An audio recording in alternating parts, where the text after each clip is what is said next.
പയ്യന്നൂർ പഴയങ്ങാടി കണ്ണൂർ റൂട്ടിൽ കെഎസ്ആർടിസിയുടെ 4 ബസ്സുകൾ കൂടി സർവീസ് ആരംഭിച്ചു. പഴയങ്ങാടിയിലും ചെറുകുന്നുതറയിലും സ്വീകരണം നൽകി. ലാഭകരമാണെങ്കിൽ കൂടുതൽ ബസ് സർവീസുകൾ ലഭ്യമാക്കുമെന്ന് എം വിജിൻ എംഎൽഎ പറഞ്ഞു. ജനങ്ങളുടെ യാത്രാക്ലേശം പരിഹരിക്കുന്നതിന് പയ്യന്നൂർ പഴയങ്ങാടി കണ്ണൂർ റൂട്ടിൽ കെഎസ്ആർടിസി സർവീസ് അനുവദിക്കണമെന്നത് ജനങ്ങളുടെ ഏറെ നാളത്തെ ആവശ്യമായിരുന്നു. നിലവിൽ പഴയങ്ങാടി വഴി രാവിലെ 5 മണിക്ക് പയ്യന്നൂരിൽ നിന്ന് പുറപ്പെട്ട് കണ്ണൂരിലെത്തുകയും തുടർന്ന് 6:20 പുറപ്പെട്ട് പയ്യന്നൂരിലേക്ക് എത്തുന്ന സർവീസും രാവിലെ 8:45 ടി ബസ്സുമാണ് സർവീസ് നടത്തിവരുന്നത്. രാത്രികാലങ്ങളിലാണ് പഴയങ്ങാടിയിലെ ജനങ്ങൾ യാത്രാ ദുരിതം ഏറെ അനുഭവിക്കുന്നത്.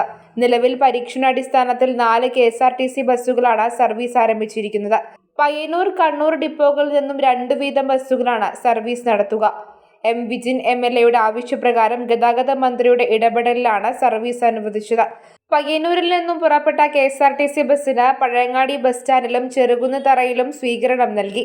ലാഭകരമാവുകയാണെങ്കിൽ കൂടുതൽ കെഎസ്ആർടിസി സർവീസുകൾ അനുവദിക്കാൻ ആവശ്യപ്പെടുമെന്ന് എം വിജിൻ എംഎൽഎ പറഞ്ഞു.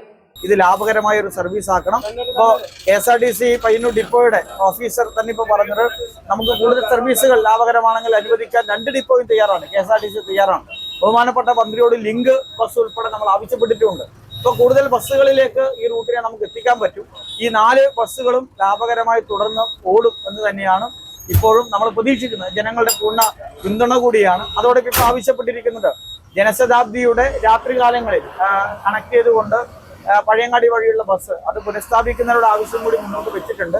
അതും അനുഭാവപൂർവ്വം പരിഗണിക്കാമെന്ന് കെഎസ്ആർടിസി ഇപ്പോൾ നമ്മളെ അറിയിച്ചിട്ടുണ്ട്. Kalliasseri block panchayat president P Shajir, Ezhome panchayat president P Govindan, K Padmanabhan, V Vinod, P Janardhanan, Jaseer Ahammed തുടങ്ങിയവർ സംബന്ധിച്ചു. ചെറുകുന്നുതറയിൽ നടന്ന സ്വീകരണത്തിന് Kannapuram panchayat president K Rathi, M Ganesan, K V Sreedharan തുടങ്ങിയവർ നേതൃത്വം നൽകി. News bureau, Pazhayangadi.